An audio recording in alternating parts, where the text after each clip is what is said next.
How do you share your message when you have a fear of being in the spotlight? The answer: lean in. In this episode, I chat with my client, Daniel Quintana, about his evolution into thought leadership. Our conversation will teach you the importance of viewing your competition as inspiration, the exact steps to create a practice of leaning into your fear, and Daniel will also share his insights around standing out and not getting lost in the sauce. Daniel Quintana is a solution-oriented creative with an affinity for building teams and building brands. After spending 10 years designing, directing, and building marketing teams for NYC fashion companies, he took the leap and struck out on his own to form the mid-Hudson Valley-based digital creative agency, Blue Rabbit Studios. Daniel's a firm believer in letting passion lead the way. He first connected with me to start building the knowledge and confidence necessary to manifest the next step in his journey, which is to build a coaching practice with a central focus of empowering creatives to turn their passion into soul-satisfying careers. This conversation is part of a special 10-episode client feature where I'm featuring incredible clients who inspire me. If you're interested in working with me, a great place to start would be my Unleashed and Unapologetic training, which is the exact same training that Daniel is in. Head to rubyfremon.com/unleashed and sign up. Today's episode is sponsored by the Mayfair Hotel and Eve American Bistro in downtown LA, which is home of my annual 3-day event, Amplified Soul Live. The 2019 event takes place February 22nd to the 24th. For info and tickets, head to www.rubyfremon.com/ASL. Now it is time to continue this 10-episode client feature with Daniel Quintana.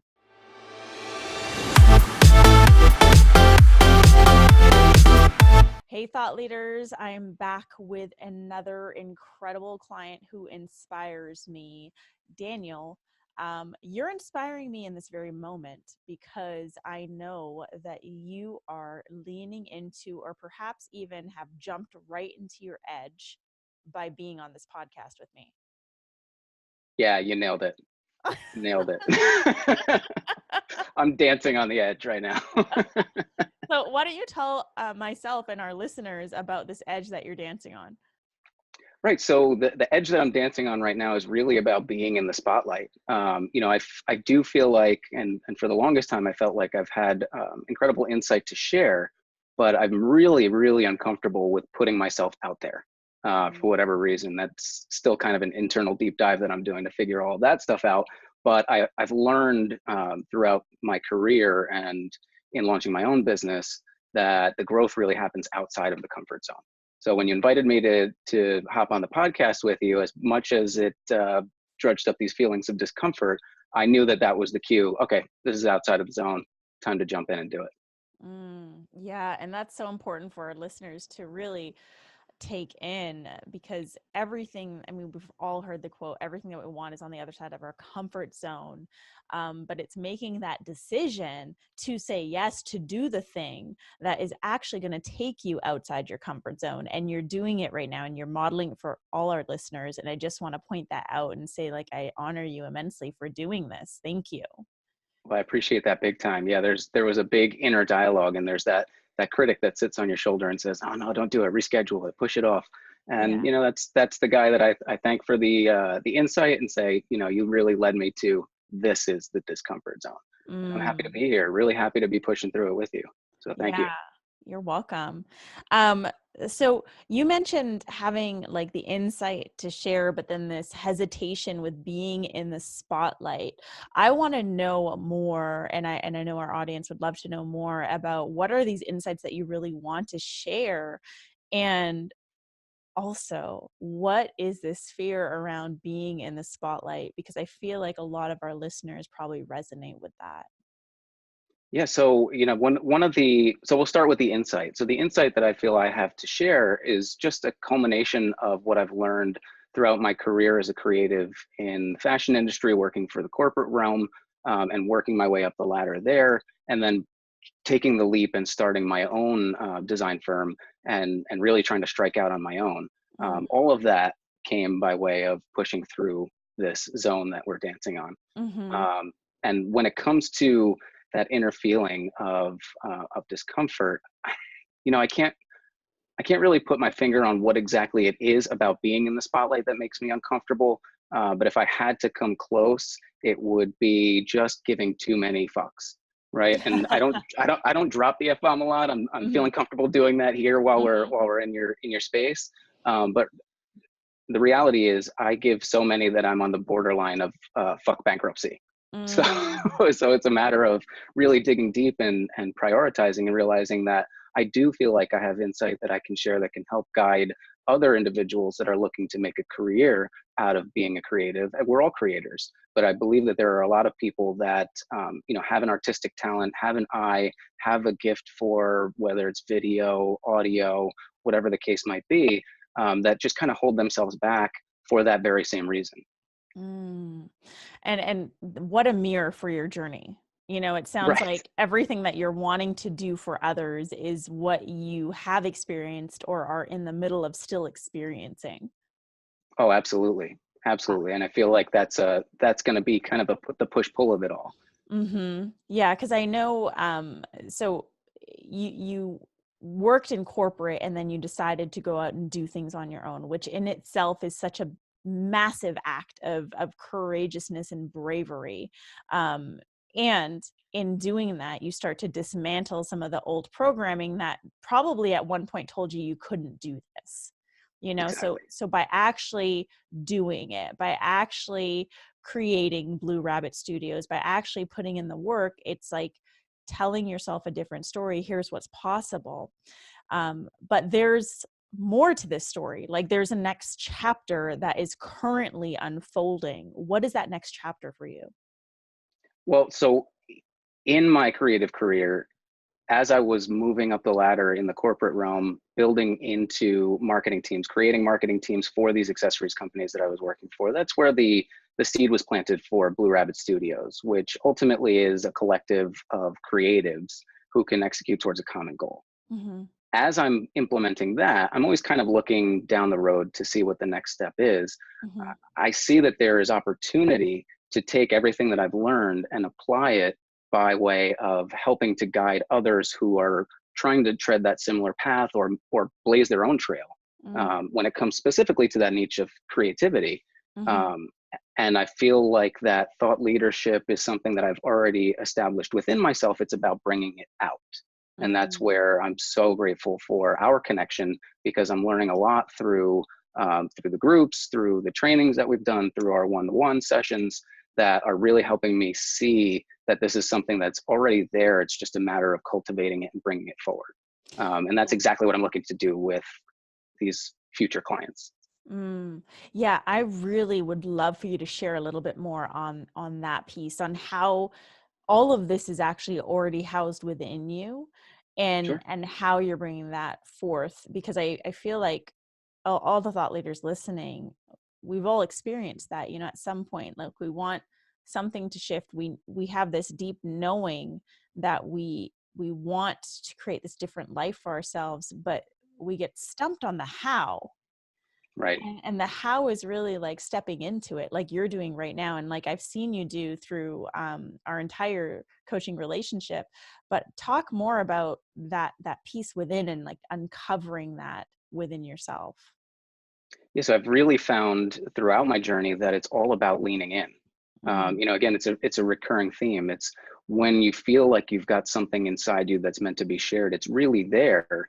It's just yourself that's holding you back. mm, So when you're feeling that discomfort with putting your ideas out there for, any number of fears, fear of rejection, fear of, misinterpretation, whatever the case may be, it's getting it's not really getting over that fear, because you don't really get over anything. You have to get through it. You have to mhm. push through. And it's so once you identify that within yourself, it's a matter of taking the future into your own hands and pushing through it, just Yeah, doing it. yeah, I love that. So it's like identifying the fear and then taking action to push through it, and Exactly. that's essentially what helps us get to the other side of fear, which is, where the things we want lie. And um I love that you mentioned that we're supposed to push through, because a lot of people talk about being fearless, and a lot of people talk about, getting to a point where you just have no fear. And for me, I believe that that's a very dangerous place to live, because if you don't have fear, then what's really driving you? And fear is also one of these things that are innate. We feel fear because we're uncertain. You were uncertain about showing up on a podcast, so you feel that fear, but you leaned into it to prove yourself wrong, the fear wrong, and share another story with yourself, so that then becomes your new program, which is so important. Now you want to do this work, you want to coach specifically with creatives, is that correct? Correct. Yeah. So why is that so important to you? Well, because it's reflective of my journey. One of the biggest things for me is creatives. This is generalizing, but most creatives are really very introverted, Mm. have a hard time with that pushing through, whether it's their shell, their fears. I do a lot of sharing of quotes with you, just along the love punchline. Mm-hmm. And one of the things that really resonates with me is that courage is not the absence of fear, but rather realizing that something is more important. And so when Mm. you realize that you've got something to share with the world, whether it's your artistic talents, your ability to cultivate that in another individual, that's more important than the fear of being seen in a certain light. So Mm. that kind of trumps whatever fuck currency we're talking about.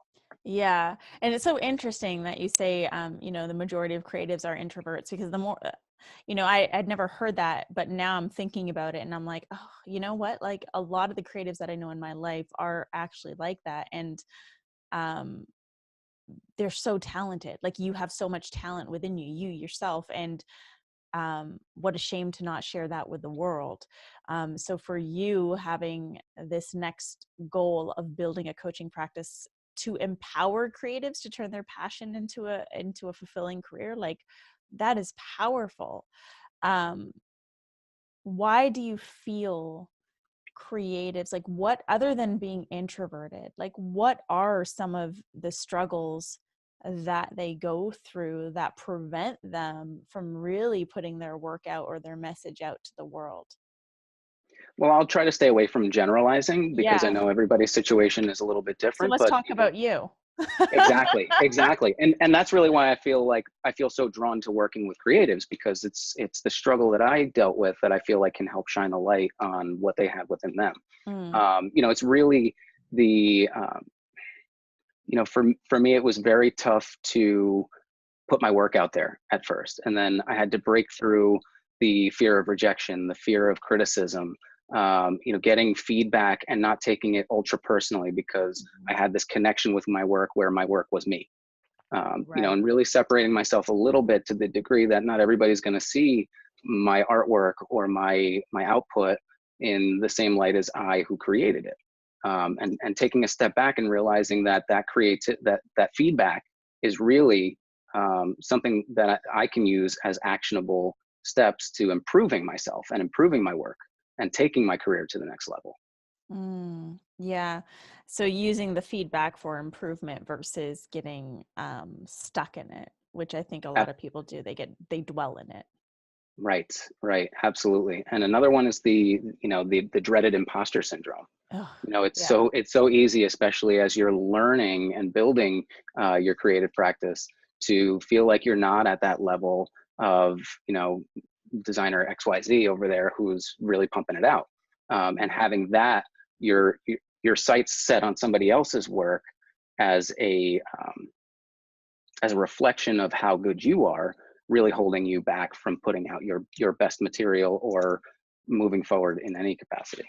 Yeah, and it's so crazy with the imposter syndrome and comparisonitis. Like we're only seeing people's highlight reels. We're not really seeing all the effort, energy, resources, time that has gone into getting them to where they're at today. Like we don't see that. So it's really easy to disregard, all the stuff that they've done in order to get to where they're at, which makes us feel more like shit. So, I mean, really, and it's It's funny because true, yeah. this brings me back to, because I remember one of the assignments. So Daniel's in my Unleashed and Unapologetic training, how to become a thought leader and build a cult following. And I remember giving an assignment pretty early on. It was to unplug, right? It was like to go offline. And I had given this assignment, and to everyone listening, this is a really phenomenal assignment. It's not just about unplugging, it's about freeing your mind to connect with your truth. And so if you were to unplug for just a day, you feel relaxed. If you were to unplug for a week, imagine what that would do to your comparisonitis. Right. It frees up so much time. And I know you unplugged. You unplugged this summer. What Absolutely, was in a big that way. like for you, and how did that impact? Because I think before that you were in a place of really feeling challenged to put yourself out there, and you were comparing yourself a lot, if I remember. Oh, absolutely. I mean, I follow a lot of individuals, or at the time I was following a lot of individuals that were just pumping out content and Right. feeling like, oh man, I'm lost in the sauce. If I'm not keeping up and posting every day, 2, 3 times, coming up with all of this excellent insight just to throw out into my timeline, that I'm not going to be seen as the thought leader that I truly am. Mm. And I liked the unplug was very important for me because it allowed me to connect to myself. But one other thing that took me to the next level was your challenge to really unfollow. Oh, And yes. so I literally I took my Instagram following down, not my following, but the amount of people I was following Yeah. down from something crazy, in the thousands to like 55. Yeah. And it took a lot of the noise out of my timeline. And that's not to say, I can't appreciate other individuals' work, because from time to time I will, I'll do a little Instagram stalking or Facebook stalking just to check out where they're at. Yeah. But it's really all about keeping the inspiration in the timeline and not so much the competition in the timeline. Yeah. It's a personal rephrasing. So that exercise really helped um, kind of change my perspective on how those individuals who are doing really well were just at another stage in their evolution. So important what you just said there. That, the people that you're looking at or comparing yourself to, or even like looking down upon, like everyone is just at a different phase in their evolution.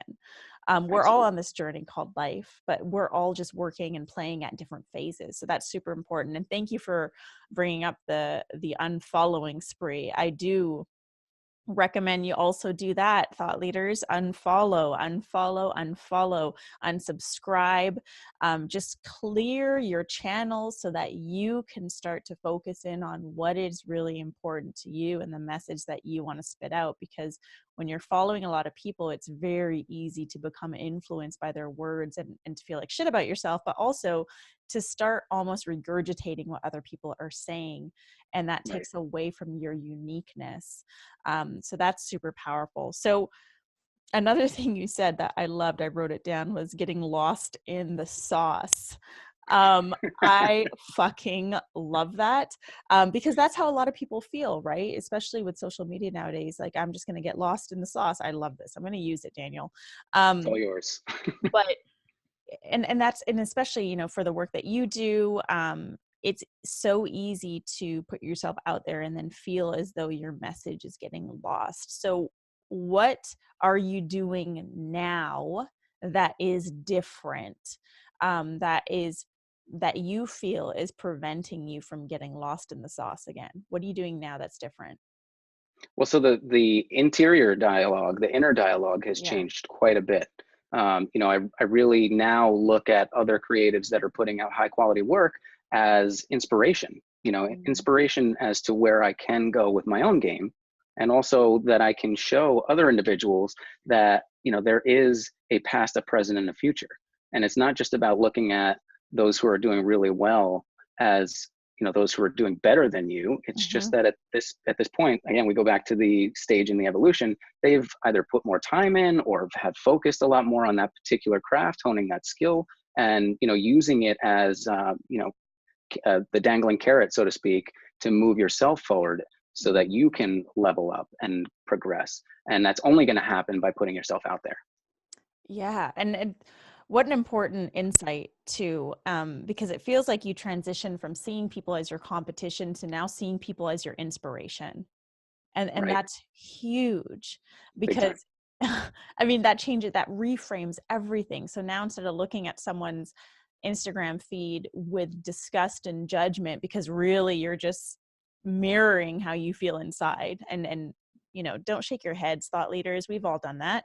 But now you're looking at people and be like, wow, this is what I inspire to do, or I inspire to surpass this, or wow, look at what they're doing. It's an incredible shift in our thinking.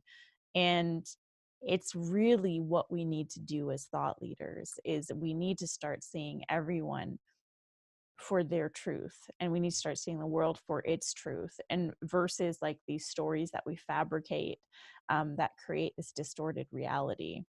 So that's Oh, super absolutely. powerful. Inspiration versus competition. um, I would love for you to give our listeners your own personal tips on leaning in, because leaning in sounds great. It's fancy. I'm going to lean into my fear, but the actual like doing it can Hmm. feel very fucking hard. And it sounds like you have really created a practice out of leaning in. So for our listeners who really want to start to thrive outside their comfort zone so they can achieve what it is that they're looking to achieve, what are some tips or advice that you could share with them that would help them get into this habit of leaning in? Well, I would say without a doubt, the number one tip is that experience is the greatest teacher. So if you Mm, don't ever get out there and do it, you're never going to learn how to level up. And mm, failure, it's never actually, I truly believe this, it's never actually failure unless you accept it as such. So mm, if you stumble, if you drop the ball, if what you put out, which you thought was your greatest work of all time, ends up flopping or getting no comments or no love, no shares, mm-hmm, that's just an opportunity for you to then take the magnifying glass to it and see what you can do better the next time. mm, And so this is, of course, I'm telling myself all of this because I've got to get out there and start doing quite a bit of it myself. But if I don't put myself out there, I'll never learn how to truly shine. And that's not creating a shine. That's mm-hmm, taking the shine that's in there and getting through that barrier and letting it out. mm, I don't believe that anybody that I could potentially work with in the future doesn't already have it in them. It's just a matter of bringing it forward. mm. I love that. Bringing it forward. Yes, it's a process of uncovering and unraveling all the programming that we've been learning. So thank you so much. Experience as a teacher, and failure really isn't failure, people. So start reframing the way in which you are showing up in your life, and really embed yourself in the practice of leaning in. um, Whatever it is that you could lean into today, even lean into that today. What is really scaring you, but if you did it, it would take you closer to what it is that you want to achieve. Lean into that today and start doing this every single day, and you will be so surprised at where you will be 30 days from now if you did this practice. um, Daniel, any final thoughts for our thought leaders today? Is there anything that you want to leave them with? Yeah, I would say, if you're feeling like you're in my position where you're trying to get yourself out of that comfort zone to grow, it's important to really realize, you get a little bit of perspective when you realize that there will always, no matter where you are in your evolution, be somebody that's quote unquote better. I don't like to get judgy, but Mm-hmm. there's always going to be somebody who does what you're doing better, and there's always going to be somebody who does what you're doing to a lesser degree. Mm, So when you're only looking at those who are doing it better than you, you're setting the bar so high for yourself that you could potentially fall short and lose all of your motivation. mm-hmm. And this is why I'm really so excited to work with other creatives, because I feel like being able to work with somebody who not is lesser than me, but isn't necessarily at my level in my process of evolution will help me kind of get a better perspective on moving forward. So I would just say, if you see somebody who's struggling and you feel like you can help them, lift them up. It's going to be the best practice for getting you to the next stage. Beautiful. Thank you. Why don't you tell our thought leaders how they can stalk you online? Oh, absolutely. Well, you can find me on my website at bluerabbitstudios.com. I've got a free download there about branding your business, which is something that I do currently. That's my current business, is branding, advertising, marketing. You can find me on Facebook /LitoQ or Daniel the Blue Rabbit, and Instagram at Blue Rabbit Studios. Cool. I'm going to have all those links in the show notes, and be sure to download his free gift. So Daniel, thank you so much for joining me on this very special episode of today's Thought Leader. It's been an absolute pleasure, just really witnessing your evolution, and I'm so excited to see what comes next for you, or what you create next. So thank you. Awesome. Thank you for inviting me to dance outside of my comfort zone. It means a lot to me. You're welcome. To our listeners, thank you so much for joining us on this special client feature on today's Thought Leader, where I'm challenging you to rise up, speak up, and create a movement. Be sure to tune in tomorrow. We'll be featuring another incredible client and thought leader who inspires me. If you're interested in learning more about the training that Daniel is in with me, go to rubyfremon.com/unleashed. And while you're there, check out my upcoming 3-day event in Los Angeles, Amplified Soul Live. The link for that is rubyfremon.com/ASL. Side note, Daniel, I better see you there. And if you have any questions for myself or for Daniel, please hit us up on social media. This episode was sponsored by Mayfair Hotel and Eve American Bistro. I will see you here tomorrow for another special edition of today's Thought Leader.